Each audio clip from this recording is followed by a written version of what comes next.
इथून पुढच्या काळात दिसायला बार कसे घेईल, पण अशी उडी लांब मानतात हनुमानावानी. इथून पुढच्या काळात आपल्याला दलित असतील, मुस्लिम असतील, मराठी असतील, आपण एक जीवन जर राहिलं तर आपण आपल्या समाजाचं लेकराचं कल्याण करू शकतो. सावध व्हा. बोलून नाही चालत, कृती करावी लागते. जशी मराठ्यांनी यावेळेस कृती केली. न पडणारे पडले. ज्याला 3 लाखाने निवडून आलेला होता, निवडून त्याचे ते 3 गेले, हे खाली 3 आला, 6 लाखाने गेला. मराठीची ताकद येते. त्याला जर जॉईंट दलित मुस्लिमाचं मिळालं ना, गोरगरीब मुस्लिमाचं, दलिताचं, मराठ्यांचं कल्याण होईल. बंजारा समाज आहे त्याचं कल्याण होईल. मायक्रो ओबीसी आहे त्याचं कल्याण होईल. यांचंच होऊन दिलेलं नाही 2-3 जणांनी. फक्त सगळ्या दुनियाचं त्यांनाच खायला लागत 2-3 जणांना. ते येवल्याचं एक कोणाचं आरक्षण खातं, येरी खातं, घरकुलं खातं. आता नाकाचा चटमा टकोर लवितो उलटा वर. ती एकण्या तिकडेच हिंडतोय. आता बोला ना, काय व्हायना कमून गप झालाय. 5-7 महिन्यापासून काही मिळत लागणार. ते शिंगरे सांगरे पुढं घातले, ते शिंगळे, आणि ते बोलत आहेत. कुंकडून आणले तर कुंकडून नाही करून खराच बाबाच्या हापशाचं पाणी प्याला का घालू.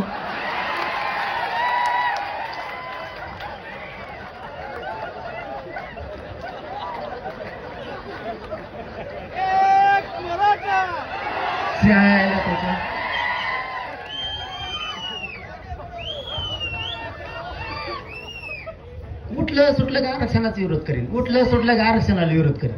अरे हो दे ना गोरगरिबाच्या लेकराचं कल्याण. काय करायचं. तू केवढ्या मोठ्या पदावरती आहे, किती उच्च माणूस आहे, किती मोठ्या ताकदीचा माणूस आहे. गोरगरिबाच्या लेकराच्या नरडीवर पाय द्यायचा मराठ्यांच्या काय मिळणार आहे तुला.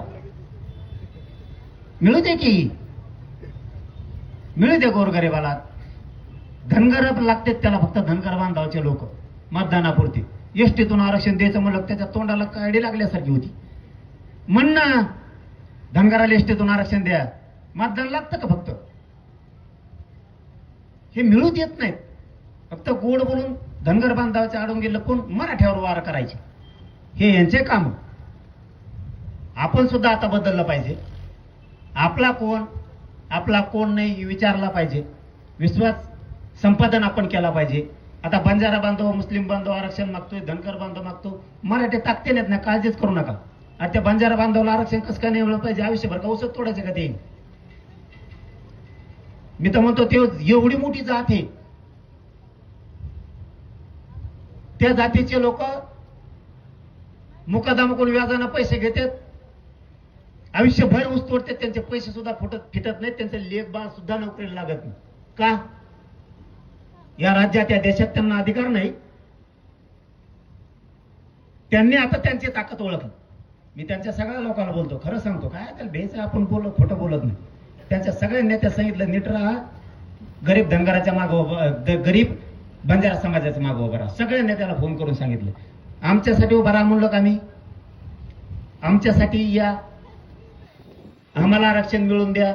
नाही, घोर गरीब बंजारा समाजासाठी श्रीमंत बंजारा बांधवाच्या नेत्यांनी गरीब बंजारा पाठीशी उभा राहा हे सगळ्यांना सांगितलंय. तेही बिचारे राहायला लागले आता.